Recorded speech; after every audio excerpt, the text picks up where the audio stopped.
আজকে আমি ইলিশ মাছ পাক করলাম না, এটা সবার জন্য আমি করছি। সবাই যাতে জিনিসটা যারা না রান্না করতে পারে তারা সুবিধা হবে, সেই জন্য রান্না করে এখানে পোস্ট করবেন বিভিন্ন ইতে, যাতে আমরা রান্না করে খেতে পারি। ঠিক তাদের অনুরোধে অনেক দিন ধরেই অনুরোধ করছে, প্রায় 7-8 বছর, কিন্তু আমি কোনো পেজ বা কিছুই চালু করিনি। পরিবারের কথায়, সবার আত্মীয় স্বজনের কথায় আমি এটি চালু করেছি। তাই আজকে আমি ইলিশ মাছ রান্না করার রেসিপিটি দিলাম।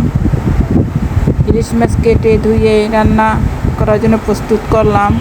মাছটা ভেজে নিলাম, তারপর মশলা ভুনে পেঁয়াজ রসুন যা যা দরকার, রসুন তো দেয় না ইলিশ মাছে, পেঁয়াজ, মরিচ, কাঁচা লঙ্কা, সরিষা এগুলো দিয়ে মাছটা রান্না করলাম। ভালো লাগলে অবশ্যই সাবস্ক্রাইব করবেন, পাশে থাকবেন। অবশ্যই আমি আপনাদের সাথে সব সময় আছি। আমার রান্না শেষ।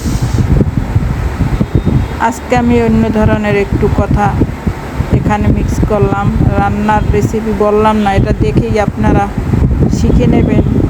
আর বাইরে যত ভাই বোনেরা আছেন, ফ্যামিলির লোকজন আছেন, তাদের উপকারের জন্য এই কাজটি আমার করা। আমি রান্নাগুলো রেখে গেলে তারা দেখে দেখে করতে পারবে, তাই আমি এই পোস্ট করি। এখানে অন্য কিছু ভাবার ব্যাপার নয়। আচ্ছা, ভালো থাকবেন। আল্লাহ হাফেজ।